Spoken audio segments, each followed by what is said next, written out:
Bien que plusieurs choses se sont améliorées pour les femmes aujourd'hui, l'égalité entre les deux sexes n'est toujours pas atteinte et nécessite encore beaucoup d'efforts. En effet, les femmes touchent en moyenne un salaire encore moins élevé que les hommes et leurs voix ne se font pas assez écouter alors qu'elles le devraient. Bonjour Madame Marie-Claire Coquelin-Casgrain, ça va bien? Oui, merci. Vous? Oui, merci. Donc, une petite introduction de Madame Casgrain. Vous vous êtes battue pour le droit des femmes et vous êtes la première femme à siéger dans l'Assemblée nationale et vous y avez été la seule jusqu'en 1973 qui en est de votre départ. Vous avez en fait passé la loi 16 et vu que nous sommes dans le sujet, pouvez-vous nous la résumer en quelques mots?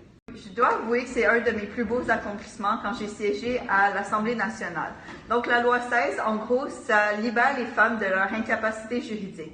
Je voulais pas vraiment enlever des droits aux hommes, mais je voulais juste que les femmes soient sur le même pied d'égalité que les hommes. Donc, je dois même dire que avant que cette loi soit passée, les femmes, nous, ne pouvions pas signer un contrat ou un bail sans l'accord de notre mari. Je dois dire que, personnellement, j'ai été obligée de faire signer mon mari pour pouvoir m'acheter un appartement à Québec. Donc, je suis très fière de cette loi qui a amené beaucoup de changements dans la vie des femmes. Donc, c'est une très belle réalisation, Mme Casgrain. On peut dire que vous avez vraiment eu un impact dans le monde juridique des femmes. Pensez-vous avoir marqué l'histoire? Personnellement, je pense que oui, puisque je me suis impliquée en tant que présidente au sein de la Fédération des femmes libérales du Québec. J'ai instauré le projet de loi de la loi 63, qui est à l'origine du Conseil des femmes. Puis aussi, j'ai été la première femme à aller en politique. Bien évidemment, je n'ai pas fait ce travail tout seul, mais je pense que j'ai quand même marqué l'histoire individuelle des femmes, tout en enlevant leur incapacité juridique. OK, merci beaucoup d'avoir pris le temps d'être avec nous aujourd'hui. Merci. Mon nom est Hélène Thibault. Aujourd'hui, j'ai 85 ans. Je peux dire de 60 des années 60 à aujourd'hui. Il y a eu un gros changement du côté des femmes, c'est évident, parce que les femmes ont repris leur place, ont repris la place qui leur convenait dans la vie, aussi autant que les hommes. On voit maintenant des femmes qui sont pas gênées de mettre le gros chapeau de travail et les bottes de travail, puis être sur les chantiers de construction, conduire de la machinerie lourde, conduire même des autobus, le mettre dans le métro. On voit des femmes qui conduisent. Vraiment, il y a un gros changement. Côté professionnel, la même chose. On voit des femmes maintenant qui font la même chose que les hommes.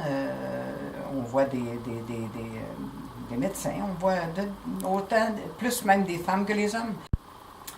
C'est sûrement un genre d'injustice, oui, parce que moi, étant donné la dernière des filles, il y avait 5 garçons après moi. C'est que moi, j'ai eu la tâche de quitter l'école très tôt. En 9e année, moi, j'ai quitté l'école, de regret, même les larmes aux yeux. Et puis, il fallait que j'aille à la maison. C'était, dans ce temps-là, c'était ça. Moi, je me trouve chanceuse un peu du côté procréation, parce que ma mère, elle a eu 13 enfants. C'est qu'elle écoutait mon père encore plus, écoutait les curés le dimanche en chair, qu'il fallait avoir des enfants. En plus, il faisait la visite paroissiale 2 fois par année pour voir s'il y en avait un nouveau d'arrivée. Quand il n'y en avait pas un nouveau d'arrivée, OK, qui se faisait parler.